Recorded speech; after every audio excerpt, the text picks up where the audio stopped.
are for a lot of our local business owners that are calling in. Before we do get started today, I thought I would open up the floor just for announcements. It's hard to run a virtual meeting like our typical chamber meetings, but I did want to just make a couple of announcements on the chamber side and then open up the floor if anyone else that's called in would like to make an announcement. The first one is to mark your calendars. The chamber is planning a candidate forum for this fall. We've got a tentative date set for September 17th. We're sending out invitations to people that'll be on the ballots here locally, and we will likely do some type of a virtual forum like a Zoom meeting to kind of have your questions answered by people running for office. And so that's again September 17th, planning for 6:00 p.m. The other announcement from the chamber side is that we are having to postpone our 2020 gala. I'm sure a lot of organizations across the state are doing similar things, but I do want to let you know that we're working on some type of virtual solution where we can recognize our businesses for awards for this year. And so I've asked Brandon Pennington from the Harlan Center, who did a great job with planning a virtual Polk Salad Festival this year, to help us come up with some type of way to recognize, businesses of the year, new businesses in Harlan County, and kind of recognize our typical gala awards, but in a virtual fashion. So be on the lookout for that coming in October sometime. As far as other announcements go, in my personal work at One Harlan County, I wanted to bring up a couple things. We received notice last week that we received a grant from the Healthy Downtowns Initiative through SEDIC and the Foundation for Appalachian Kentucky. So we've got about $25,000 worth of funding coming into our Harlan County Healthy at Work Fund. And this will be funds that we're opening up for local businesses to apply for. Mini grants ranging probably from $500 to $2,500 to help local businesses do things like purchase PPE, make modifications to their storefronts to allow for safer social distancing for employees or for customers. And to help businesses pay on debts that they might have incurred due to COVID. So we'll be rolling that out on social media as the grant funds come in, but we're excited to offer that to our local businesses, many of whom have been struggling here in recent months. And so we want to try to do what we can to support you. And the only other announcement I have, I don't want to steal your thunder, Jeff, if you wanted to bring this up, was we had the Invest 606 pitch competition wrapped up, and I wanted to recognize our top Harlan County finisher. April and Paul Collins at Sassy Trash down here on Main Street in Harlan County completed the, I guess, the first inaugural cohort of the Invest 606 group. And while they didn't clinch a top prize among their cohort, they are the top Harlan County finisher. And so they will receive $2,500 from One Harlan County for completing that. And so if you see April or Paul Collins on the street, or if you're in Sassy Trash, be sure and tell them congratulations for that. Any other announcements? Please feel free to come off mute and make an announcement if you have one.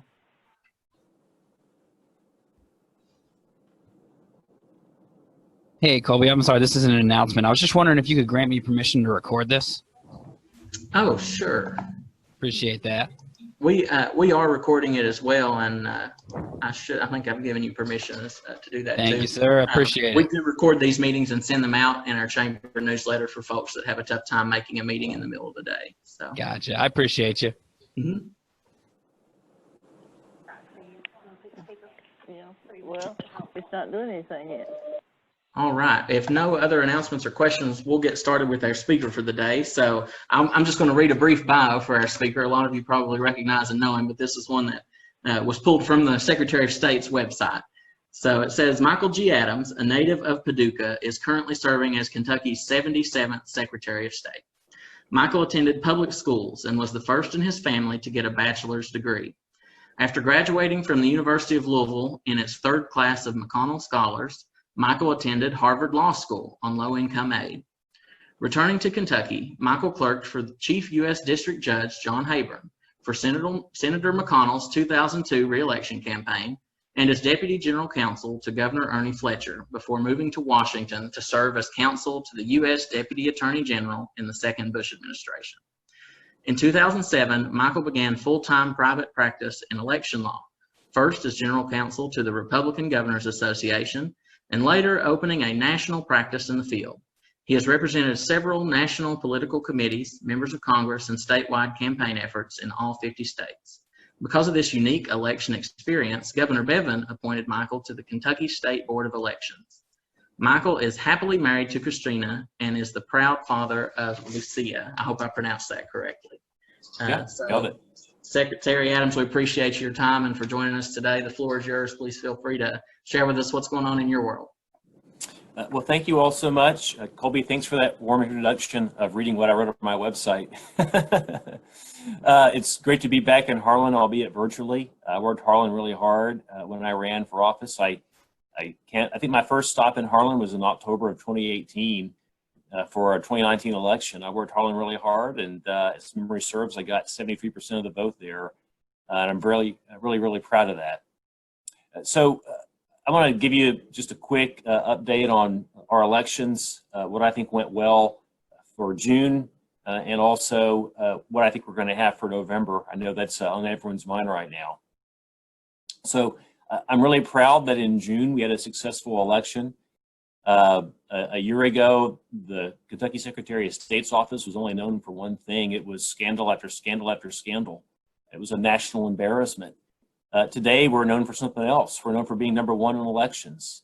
We're the state that's deemed to have had the most successful election in a pandemic. I'm really proud of that. I think my background as an election attorney certainly helped with that. But I think another part of it is I've governed in a very bipartisan way. I've bent over backwards to meet with groups across the spectrum, Democrats and Republicans, very left-leaning, very right-leaning, and work with everybody in a respectful way, including with the governor in a respectful way to try to get an outcome that everyone can accept and to build on the credibility of our system, which I think takes people having confidence that no one's trying to rig the election for either side. What worked well for the primary was that we looked at the facts. I looked at the facts of what I thought our system could handle in terms of absentee ballots. I looked at what our system could handle in terms of fraud prevention, and I wrote a plan that was based on reality. I took an immense amount of heat for the decisions I made for my own party. I've got Republican Party groups out there that I don't think will ever support me again. And it's unfortunate, but that's the cost of leading and making difficult decisions. And that's why I ran for this office. It wasn't just to stamp papers and cut ribbons. It was to make a difference and follow my conscience. And so that's what I did. I'm very pleased that we had a very high turnout election in June, and we did so in a safe way. We didn't see a spike in COVID-19 cases, even though we had hundreds of thousands of people vote in person over a period of many days. We also didn't see the sort of rampant fraud that was predicted by some on my side of the aisle. We had a lot of controls in place to ensure that even though 3/4 of the votes being cast were being done outside the polling sites, being done at home where people were under stay-at-home orders at the time, that we still had provisions in place to guarantee that the ballots were going to and coming back from the right people, legal voters. I've done a lot other than just dealing with the election and the pandemic. I ran on, won on, wrote, and passed, and actually ended up personally signing into law the first photo ID to vote bill Kentucky's ever had. So now in November, you'll have to have your photo ID when you vote. I'm proud of that. I'm proud that I've taken tens of thousands of dead people off the voter rolls. I inherited voter rolls that had hundreds of thousands of people on them who have passed away, moved away, or been put away. I'm very proud that we're getting those rolls back into compliance the way they should be. The thing I'm proudest of is that we became a national leader for the rest of the country to follow. Think of all the areas that were behind the rest of the country. We're 47th, 48th, and so many things. Today, we're #1 in something, elections. It's because we made some changes and we follow the facts. So let's talk a bit about November, and then if you have interest in time, I'll take any questions that you have. A lot of people are saying, well, look, what we did in June worked. We should do the exact same thing in November. And that's true up to a point. The reason that June worked is we had a mix of absentee voting, early voting in person, and election day voting in person. And I still believe that that's the right mix that we need to have for November. We need to have all three. People need options. But here's what's different about November. In November, we expect turnout to be 2.5 times as great as it was in the primary. The turnout in the primary was very high, but it was 29%. 29% is pretty good for a primary in Kentucky. When I ran for office last year, it was 19% turnout. So 29 is pretty great, but that's only fewer than 1 out of 3 voters. We expect 72% turnout in November. We expect 7 out of 10 or maybe more voters to come vote. We've got a lot of voters. I'm not one, maybe y'all aren't either, but we have a lot of voters who only vote once every 4 years. They don't care who the county judge is or who the Secretary of State is, but they care who the president is, and they will come out of the woodwork to vote for president. We're gonna have a lot of people voting who are relatively new to voting, and that they haven't seen what we did in June. They didn't pay attention, they didn't vote, and now suddenly they're gonna be in a different system. We have to keep that in mind. To put this into perspective, we had a successful election, but we did that because we had the right mix of early voting, absentee voting, and in-person voting election day. And I think the mix has to be a little bit different. I think that our system in Kentucky, our infrastructure, the postal infrastructure, our county clerks, I think that our maximum of absentee ballots that we could digest without massive loss or slippage or voter error is maybe 800,000 to 1 million. We had about 800,000 absentee ballots in the primary, and that was about right. I think it worked. We had some voters who made mistakes. We had about 5% of absentee ballots that were voided. The voter didn't follow the direction. They didn't sign where you have to sign to make sure that your vote's legal, because we do check every signature against the voter's signature of record on their driver's license or their voter registration card. Some voters didn't follow the directions. Some voters voted for more than one person for the same office. Voters make mistakes. We all make mistakes.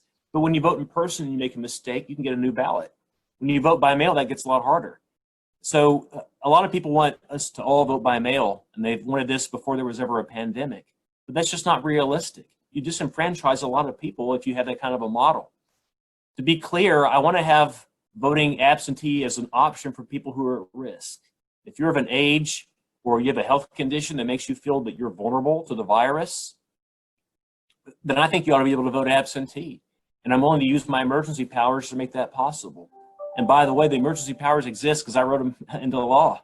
Otherwise, we just have a regular election, 98% of us voting in person with very limited exceptions. I'm the one who took on the GOP to write that law. And that put enormous pressure on me, and I've accepted that. And I'm willing to take that on for November too. But we just cannot have 3/4 of the voters vote absentee in November. Our system will crack. The post office's publicly stated goal for delivery of election mail is 96%. They haven't met that goal, but that's their goal. So even the goal that they have is to lose only 4% of the votes, lose only 4% of your ballots. I'm not going to bash the postal system. They're doing a great job under enormous pressure. But the fact is 96% is an A for them. But that's not an A for us. If we're going to have 5% of the votes spoiled because of voter error and 5% of the vote lost because of postal error, you're talking about 10% of the vote not being counted. That's destabilizing to a democracy to have 1 out of 10 votes not count. I'm just not willing to accept that. So I want to protect absentee voting for people who need it. Gosh, I've got 3 living grandparents out in Western Kentucky. They're in their mid to high upper 80s, and I don't want them voting in person. I just don't. I sure don't want to ask them to be poll workers. I want them to stay at home and be safe.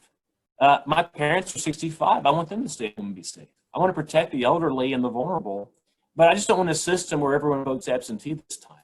So what I've proposed to the governor, he and I are meeting at 2 o'clock today to go through and begin hatching this out. But I think we need a 3-legged stool without too much pressure on any one leg of that stool. We've got to have absentee voting for those who need it, but not for everybody. We've got to have in-person early voting options available to everybody. We've got to have a robust in-person presence on election day available for everybody. I don't know how many precincts we're going to have open on election day. I'm going to do my very best to get as many open as I can. But to be very clear, it's not really up to me because we can't open a polling location without the poll workers. The vast majority of our poll workers that we usually use canceled on us back in the spring. And I don't blame them. Our average poll worker is 65 years old. It's a big ask to ask those people to come back when they're at risk from a virus and you got the general public showing up for 12 hours. It's a big ask. Yesterday, I launched an online portal where people can volunteer to be poll workers. We got 300 signups just since 3 o'clock yesterday. That's pretty good. Now we need 15,000 poll workers. So 300 is a drop in the bucket, but it's only the middle of August. We've got some time, I think, to get more poll workers. The number of sites we'll have election day will depend on how many people are willing to be good citizens and be poll workers. I testified to the legislature last year that we had a poll worker crisis in Kentucky. And I testified that back in November before I was Secretary of State, let alone before COVID-19. This is a perpetual problem we have in our state, that our older generation is civic oriented and community oriented. They give back, they volunteer, and that's just not caught on, unfortunately, with younger generations. I'm 44, my generation, millennials, younger people. We've got to have them step up. My generation has to step up. We've got to be poll workers. We need people in their 40s, 30s, 20s to be poll workers. And this is not just a fix for now. This is a long-term thing that we need if we're going to have in-person voting in our state. The state constitution requires me to make in-person voting available. And I won't be able to do that without some help. I can't man these sites myself. I got to have help. So I will tell you this. I've been careful not to release my plan publicly until the governor has a chance to look at it and talk about it with me out of respect for the governor. He deserves that. And so I meet with him today too. But I will tell you this. Here's something that changed in my recommendation from before to today. I put a lot of deference on the county clerks and the Board of Elections to decide the number of locations for voting in June. And I think we reduced them far too drastically. I protested publicly, the governor did too. He and I were kind of blindsided by that. This plan doesn't let the counties reduce the locations to the degree that they did in the primary. I especially got a lot of angry calls from Harlan County, because it's not just big cities that need more than one location. Louisville, Lexington wanted more than one location. It's also counties that are big geographically, especially mountainous counties. It's a big problem to go to your polling site. You got to travel around a mountain. I get it. So you're not going to see the kind of radical reduction in November that you saw in June. I don't know how many sites we're going to have. The governor and I are still discussing how we're going to put limits on that. There's different ways to approach it. It might be a formula. It might be a veto by him and me of a county plan that we think is not acceptable. So I've got to work that out with him today. But I can guarantee you this, we're going to have more than one location in Harlan County. So with that, I want to make sure I leave time for any questions that y'all have. And thanks again for the opportunity. Yeah, so if anyone has any questions, please feel free to come off mute or type them in the chat bar on the side. I'd be happy to read those.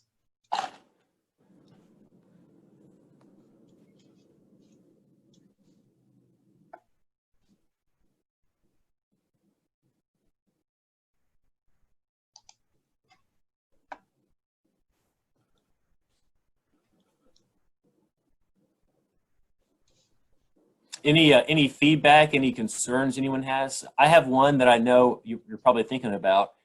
The biggest complaint I got for June, again, we were nationally recognized as the most successful state to have ever done this. I'm very proud of that. But doesn't mean that everyone was happy with it. I got a complaint about the dearth of polling locations, and I think we'll have more for November. The second thing that I got feedback on that people want different is they don't want to wait a week to find out who won the election.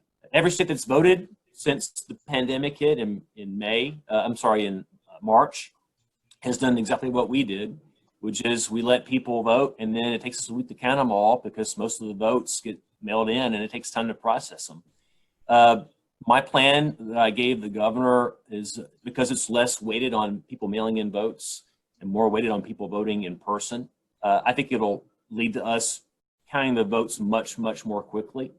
My goal is to actually do what we usually do. I'm really proud that every night I can remember, I've been following presidential elections the last 30 years, and every election, the first state that goes on the board voting for president's usually Kentucky. We usually are the first to finish our count, and I like that. I like that we lead the nation in counting our ballots. You just can't do that if it takes a week to count them all. So part of what I've proposed to him that I hope he'll accept is that we're going to have a much lower proportion of the votes be absentee. And we're also going to require those to be received by the county clerks on election day. Instead of giving the voter until election day to mail back the ballot, Because if you give them until election day to mail it back, you got to wait several days to get it in the mail and count it. I don't want to wait. I don't want to wait a week to find out who the president is. I don't want to wait a week to find out who won Senate or House or anything else. I don't think the voters do either. I don't think the candidates want to wait a week. It's excruciating. So we'll see what the governor says about it. I don't know what his thinking is. I think he'll probably be okay with that.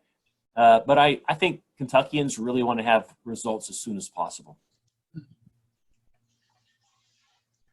I don't see any questions in the chat, but I will ask one myself, if I may. I'd just like to hear your thoughts. There's been some discussion about making Election Day a national holiday to give people, a day off work to have a chance to come in and vote. And I just want to know kind of your thoughts on that. Are there pros and cons of it, and kind of how do you think that would pan out for Kentucky? Well, I don't have any objection to making Election Day a more convenient day. In my plan, I actually proposed to the governor that we have Saturday voting hours, the 3 Saturdays before Election Day, to make it convenient for people whose lifestyles and work hours don't let them easily vote on a Tuesday between 6 and 6. But I will tell you this, I've got 2 problems with that in the abstract. Number one, our state constitution is very clear that we have to have our election the first Tuesday after the first Monday in November. That's in our state constitution. It would take a constitutional amendment for us to have a different election day. I got a lot of questions about whether we would delay the November election. I said, no, even if I wanted to, which I don't, I can't. I'm going to follow the Constitution. I took an oath to it. I take that very seriously every day. So number one, our state constitution calls for a Tuesday election, not a Saturday election or a holiday election. The other issue is this. If you did make Tuesday the first Tuesday after the first Monday, if you made that a state holiday, I think legally you could do that under the Constitution. But here's the problem. If you make it a holiday, then everyone closes. Then you have childcare that closes. And then you've got people who normally take their kids into school or daycare, and now they got childcare problems. Even people on the left who propose a much bigger expansion of ease in voting are against having a national holiday for an election because of the childcare issue. So from where I'm sitting, I think it's a good idea. I'm going to do everything I can to make it easier to vote. I've done, my campaign slogan was make it easy to vote and hard to cheat. I've made it hard to cheat with photo ID and other mechanisms. I've worked with the Attorney General to make sure we didn't have vote fraud in the primary. We had the cleanest election Kentucky's ever had, not a single case of vote fraud. But I got to make it easy to vote too. I've done more than any Secretary of State in 200 years to make it easy to vote. I'm really proud of that. I've advocated that we have longer polling hours. I've advocated that we expand who can vote absentee on a permanent basis, not just for this election. I don't want everyone voting absentee, to be clear, but I think there are certain groups of people who ought to be able to, first responders and so forth. So I've gone out of my way to govern from the dead center and be respectful to Democrats and Republicans and take good ideas from both sides. The election plan I offered for the primary, half the ideas I had were borrowed from Democrats in the legislature. They were good ideas. I thought they should be part of our system. But there's just some things that just don't make a lot of sense, and I think a national holiday is well intended, but just wouldn't be very workable. Yeah, thank you. Thank you. No other questions in the chat. If anyone has one question, please feel free to come off mute. Ask your question. This is Donna Hoskins, Harlan County Clerk.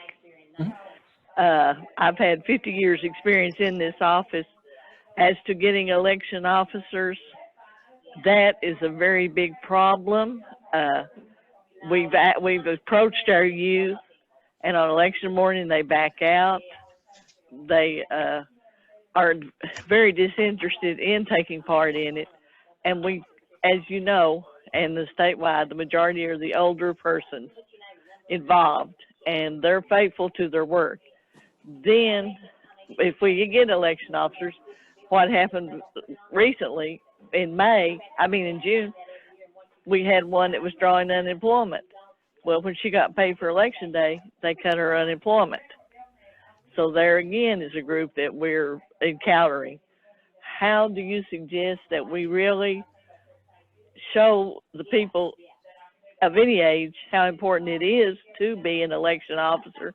And again, on election day, this is going to be a different encounter. They're going to be sitting there with masks and gloves and a lot of different things. So how do I go out and approach my constituents to say, please come and serve as election officers? Well, thank you. That's a great question. I want to thank you and all the clerks.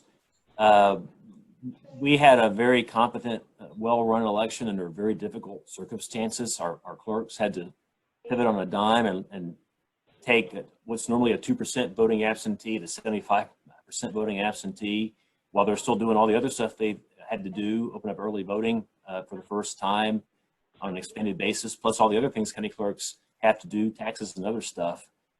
They've got a really hard job, as hard as my job, especially now. I'll tell you what I've done, and maybe what you might try in your community if it works. I've worked with the private sector to try to recruit poll workers. You're going to see me launch here pretty soon publicly a campaign I've begun with private industry to work with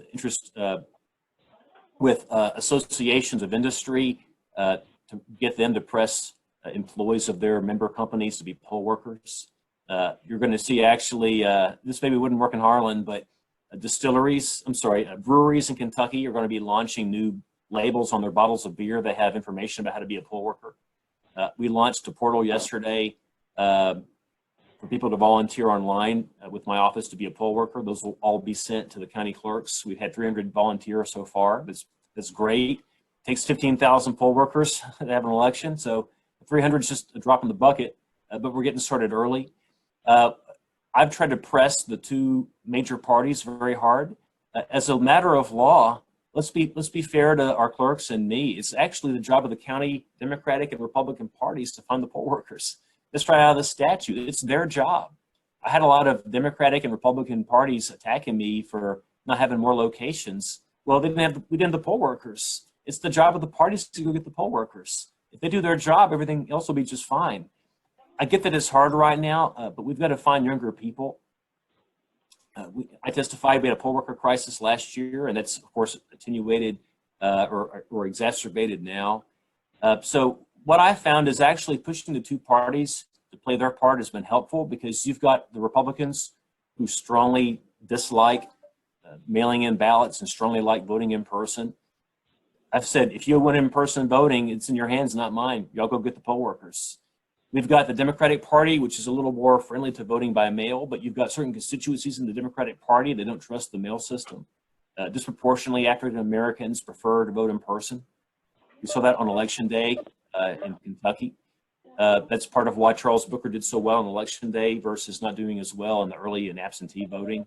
And so I've gently pressed them to do the same thing. I've put the pressure where it belongs. Hey, this is y'all's job.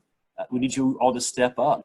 I've also challenged younger generations to have a service mentality that the older generation has had and try to match that themselves. You see millennials talking about how much they want to serve the world and society. Well, here's your chance. You want to have a successful election and defend democracy, then step up. So that's what's worked for me. We're seeing, I'll tell you this, we've had 4 counties that have called me already and tell me they already have all their poll workers for November, and it's only August. That's pretty darn good. I don't know if we'll get there in 120 counties, but it's a good start. Well, like I said, I've had experience here. Neither party for years have actually given us a completed list. We have just carried forward, like I said, our older election officers to perform in the next election each year, because neither party has presented a list to us. So, like you say, we're going to have to help and strive to get this. My next thing is just a comment. I have 32 precincts. As you say, you were talking about crossing a mountain or the roads being bad. I have 16 precincts in schools. I have 7 precincts in churches. Some of these coming up are going to say, no, you can't vote here. I do not have places that would accommodate the number of people, even if we put 1 precinct in each magisterial district. So how do we do this, and how do we accommodate again the people as the way you are going to do absentees, that, you know, you're going back to the way it was, 62, or medical problems or things like that. that in itself, if a person really does not want to go out there, but they're 35, how will I do to give them the right to vote by paper ballot and mail-in? Well, I'm not going to give a lot of detail about the plan until the governor has a chance to look at it. I'm sitting down with him in an hour and a half, but I will tell you this. My plan doesn't have an age limit. If you're 35 and you think your health doesn't permit you to vote in person, or if you're just that scared, then I'll let you vote at home. I don't discriminate on the basis of age, and I don't question people about their health. I think anyone who has a fear of voting in person should be able to vote by absentee ballot.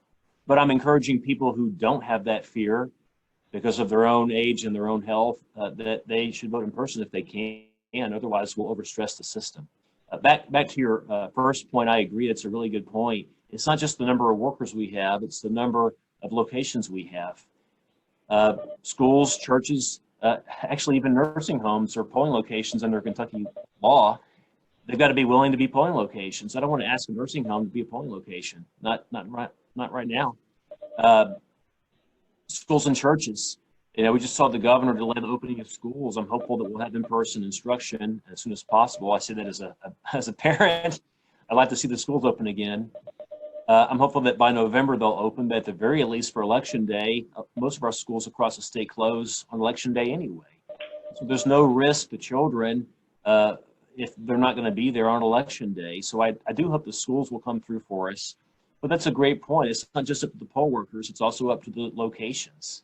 That's why I don't think we'll actually have every single location open, but I think we'll have a lot more open than we had for June when everybody canceled on us. It just wasn't doable. It's going to depend on a lot of people who aren't me what this election ultimately looks like on Election Day, how many locations we have. It's up to those third parties ultimately.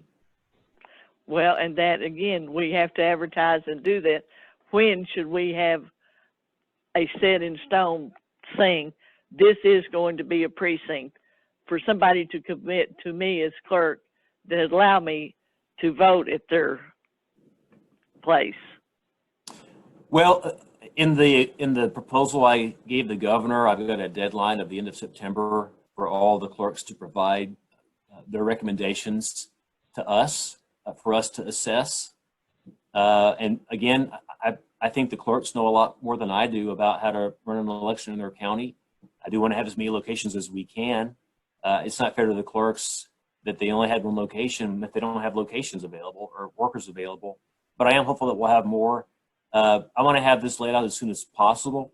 It might be the governor. I think that late September is too late. Maybe we'll make it mid-September. But I want to have clarity for you and the voters and everybody, the candidates for that matter, what the election is going to look like as early as possible. I'm hoping that the governor and I will reach an agreement in the next few days, and that will be formally effectuated within the next week with 100% clarity for all the county clerks. We're ahead of schedule compared to where we were at this point in the primary. And then we'll give you all mid-August and mid-September, maybe even late September, to work up your own county plans and report back to us. That's part of why I'm trying to get poll workers recruited so early, is so that y'all can make plans based on good information. Do you see possibly the state helping us finance the election officers, encouraging them by giving them a small raise back by you, because the county cannot afford to do this? That's right. The June election was heavily subsidized by Congress and the president, but we've spent most of that money. We had to. We only have about a third of it left. We got to make it stretch. This is one of the reasons I want to have more in-person voting and less mail-in, because it's so expensive to do it that way. But the governor is, through his staff, assured me they understand that we need resources to do this. It's going to be more expensive than a normal election, and we can't hold the counties responsible for this. We've got to step up and cover that. So between the federal funding we have left, plus what the governor I think will do, my goal is to hold the counties harmless.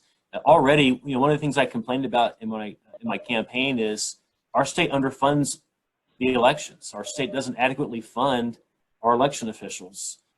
There's a formula in state law of how much money the counties are supposed to get for their elections in every budget that statute gets suspended and a lesser amount of money is appropriated by the legislature. You add to that my office got defunded as of July 1. I don't have any taxpayer dollars anymore. I'm living on the fumes I have from prior savings. So it's really hard to run an election well under those kind of circumstances. I understand the government has a lot of things to worry about, funding healthcare and education and everything, but education and healthcare are priorities. I think elections are a priority too. I want to see us cover our costs and hold the counties harmless. And I've held you up with a lot of questions, but the last question is, are the voting going to be by paper ballot only? Well, we're not going to have a mandate on what equipment you all use, but I will say I got a grant from Congress and the president for new election equipment. We've got a couple $1 million left of that. We spent about 2/3 of that money too. We got about $6 million back in December after the election. I requested after I was secretary-elect, we were successful. We spent about 4 of that in the primary. We upgraded a lot of our county's equipment, which was good. They needed new scanners to be able to run absentee ballots on the level before they hadn't seen. There's not going to be a mandate in this proposal for what kind of equipment you have to use, but we do have some funds left over available to help you upgrade your equipment if you need to. Well, Harlan County would sure appreciate it, because we did get some funding. We got 6 new machines to vote by paper ballot, and our public surely enjoyed it and liked the system. So if any money's available, Harlan County can use it. Well, and thank you for talking to me. Thanks. And please call me anytime in Frankfort if I can help with anything. Let me know. I'd like to make just, if I could, one more quick point, and then I need to hop off for another event. This is a silver lining I had forgotten to mention to you all. One of my goals over the decade is to move toward paper ballots in Kentucky across the spectrum. When I campaigned across the state for 21 months, I got a lot of feedback from people. They do like this, they don't like that. People have different opinions. The one thing everyone agrees on in this state that I've seen is everyone wants to move away from electronic machines to voting on a paper ballot. You have a paper ballot that you count electronically, you get the speed of a fast count with the security of a paper trail.